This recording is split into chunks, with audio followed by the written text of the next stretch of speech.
మా ఈరోజు ఏం కూర చేస్తున్నావు? ఈరోజు బీరకాయ పప్పు చేస్తున్నా.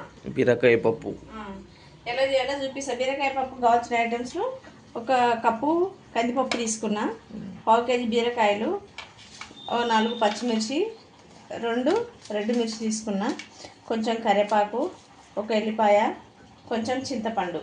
ఇది ఎలా రెడీ చేయాలో చూపిస్తా. ఇంకా టమాటాలు తీసుకుంటా, టమాటాలు తీసుకోలేదు. 3 టమాటాలు. ఇప్పుడు ఇది ఎలా రెడీ చేసుకోవాలో చూపిద్దాం. ఓన్లీ బీరకాయ చేస్తే పిల్లలు తినరు కదా, పప్పులో వేసి చేస్తే తింటారు. బీరకాయ చేస్తే బీరకాయలన్నీ పడేసి గ్రేవీ వేసుకొని తింటారు, ముక్కలన్నీ పడేసి. వేసి నీట్గా కడిగేసి పెట్టేసుకుందాం. ఇగో పప్పు టమాటాలు అయితే వేసేసిన, ఇవి అయితే మెత్తగా ఉడికిపోయినాయి. మిరపకాయలు పప్పు. ఇప్పుడు ఇందులోనే బీరకాయలు కూడా వేసేసుకున్నాం. ఇగో బీరకాయలు అయితే సన్న ముక్కలు కట్ చేసి పెట్టేసుకున్నాం. ఇవన్నీ ఇగో ఇంత కట్ చేసి పెట్టేసుకున్నాం. ఇవి ఎక్కువ మెత్తగా నలగనియద్దు, కొంచెం కాయ ఉడికితే చాలు. రుద్దుకునేటప్పుడు మెదిగిపోవద్దు, ఇవి ఉండాలి, ముక్కలు ఉండాలి. వేసేస్తున్నాయి ఇవి. ఇట్లా వేసి ఒక 2 నిమిషాలు ఉడకనిచ్చి చూపిస్తే ఎలా చేయాలో. ఇవి చింతపండు నీట్గా కడిగి నానబెట్టేసిన. ఇది గిట్ట మంచిగా రసం తీసి వేస్తాను. చింతపండు గుజ్జు అయితే ఇట్లా తీసుకుందాం. డైరెక్ట్ చింతపండు ఇట్లా వేసుకోవచ్చు, కానీ చింతపండు తింటుంటే వస్తుంది కదా, మెరిగిపోదు. ఏమో ఇట్లా గుజ్జు తీసుకొని ఇది గిట్ట ఇందులో వేసేసుకుందాం పప్పులా. ఇంకా నీళ్ళు అవసరం లేదు. ఇది మంచిగా ఒక 2 నిమిషాలు ఉడకనిచ్చేస్తే సరిపోతుంది. బీరకాయ గిట్ట ఉడికిపోయింది. పప్పు బీరకాయ మెత్త ఉడికింది. 1 స్పూను పసుపు వేసేస్తున్నాం, 2 స్పూన్లు సాల్ట్ వేస్తాం.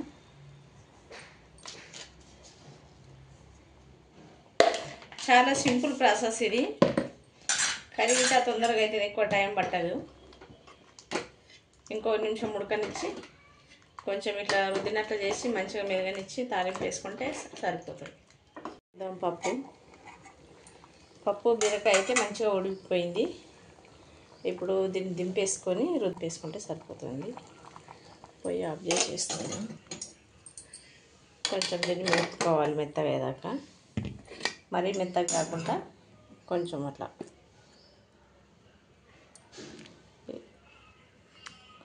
కొంచెం కాయ ఉండాలి, బీరకాయ మొత్తం నలిగిపోదు. ఇట్లా కొంచెం మెత్తుకొని తాలింపు వేసుకుందాం.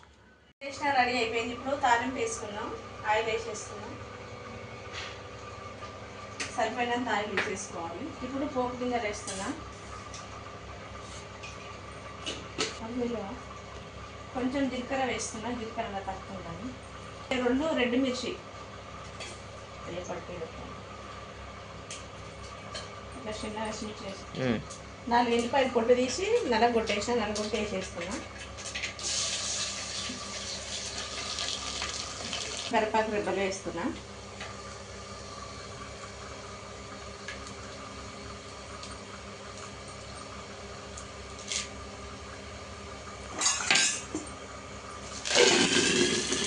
ఇప్పుడు తాలింపు అయితే రెడీ అయిపోయింది.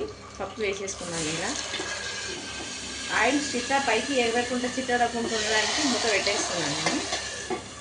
లేకపోతే ఆవిరంతా బయటికి వెళ్ళిపోయి కర్రీ టేస్ట్ అనిపించదు.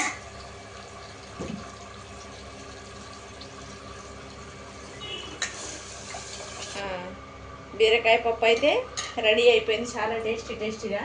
మీరు ఇట్లా చేసుకోండి. ఇట్లా చేస్తే పిల్లలు కానీ మనకు కానీ చాలా ఇష్టంగా చపాతీకి కానీ, పూరికి కానీ, రైస్లోకి అన్నిటికీ తినొచ్చు. మంచిగా ఉంటుంది. కొంచెము 2 రెబ్బలు కొత్తిమీర వేసేస్తున్నా. చాలు మరగనిద్దాం దీన్ని. మంచిగా మసిలిపోతుంది. దించేసుకుందాం. ఇప్పుడు పొయ్యి ఆఫ్ చేసి ఒక వేరే బౌల్లోకి వేసి పెట్టేసుకుందాం. దాన్ని చూపిస్తాను నేను.